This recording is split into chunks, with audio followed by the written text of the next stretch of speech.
Welcome back to my dear students. তো তোমরা দেখে নাও আজকে আমরা নেগেটিভ সেন্টেন্স বা নাবাচক বাক্য থেকে কিভাবে ইন্টারোগেটিভ সেন্টেন্স বা প্রশ্নবোধক বাক্যে পরিণত করতে পারি। He will not help me, সে আমাকে সাহায্য করবে না। এখানে অক্সিলারি ভার্বটা কি আছে? উইল। তাই উইলটা আমরা সাবজেক্ট আগে বসাবো। Will he not help me, will he not help me, সে কি আমাকে সাহায্য করবে না। নটটা সাবজেক্টের পরে বসবে। তো এখানে উল্লেখ্য এবং ভালো করে তোমরা মনে রাখবে, সাবজেক্ট যদি নাউনের জায়গায় প্রনাউন হয় অর্থাৎ সর্বনাম পদ হয়, সেক্ষেত্রে নটটা সাবজেক্টের পরে বসবে। তাহলে কি বললাম? সাবজেক্টটি যখন প্রনাউন হবে তখন ইন্টারোগেটিভ সেন্টেন্স করার সময় নটটা সাবজেক্টের পরে বসবে। এটা ভালো করে মনে রাখবে। তাই আমি এরপরে সেন্টেন্সটা দিয়েছি যেখানে সাবজেক্টটা একটা নাউন আছে, নাউনের নাম Ram. Ram does not like mangoes, Ram আম পছন্দ করে না। তো এইটাকে আমরা যদি ইন্টারোগেটিভ করি কি হবে দেখো, does not Ram like mangoes, does not Ram like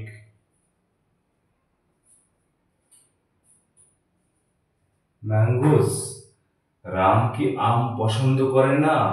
এখানে দেখো সাবজেক্ট যেহেতু একটা নাউন আছে অর্থাৎ মানে যে বিশেষ্য পদ আছে, তাই নটটা সাবজেক্ট আগে বসবে। সাবজেক্ট যখন প্রোনাউন থাকবে, সাবজেক্ট যখন প্রোনাউন বা সর্বনাম থাকবে তখন নটটা সাবজেক্টের পরে বসবে। এইটা ভালো করে তোমরা মনে রাখবে। Does not Ram like mangoes, Ram কি আম পছন্দ করে না। এর পরের সেন্টেন্সটি দেখে নাও, we shall not like you, আমরা তোমাকে পছন্দ করব না।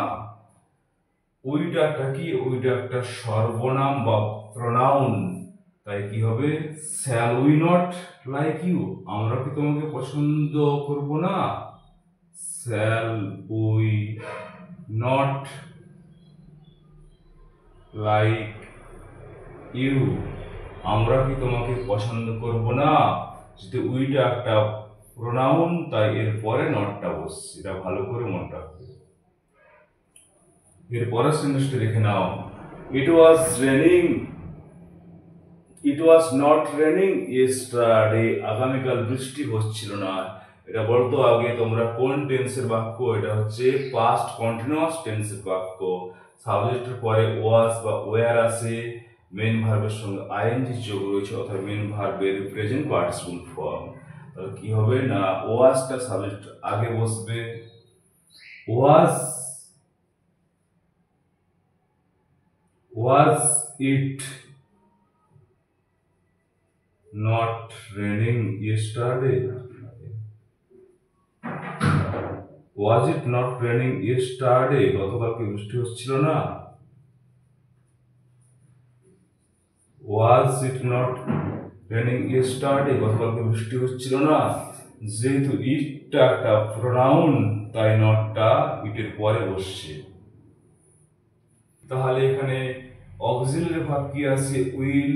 তাই অক্সিলারি ভার্বটা সাবজেক্ট আগে বসালেই আমরা দেখতে পাচ্ছি এটা নেগেটিভ থেকে ইন্টারোগেটিভ হয়ে যাবে। উইল ইউ নট টেক টি,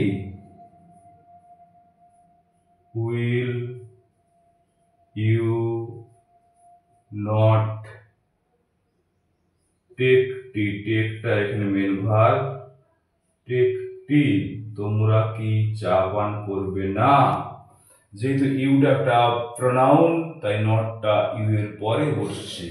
ভালো করে মনে রাখবে, সাবজেক্ট যখন প্রোনাউন হবে তখন নেগেটিভ সেন্টেন্সকে ইন্টারোগেটিভ সেন্টেন্সে পরিণত করতে হলে সাবজেক্টের আগে তো অবশ্যই অক্সিলারি ভার্ব বসবে, সাবজেক্টের পরে নট বসবে। আর সাবজেক্টটি যদি নাউন হয় তাহলে নটটা সাবজেক্টের আগে বসবে। তো আজ এই পর্যন্ত। এরপর আমরা অন্য একটা টপিক নিয়ে আলোচনা করব। ধন্যবাদ।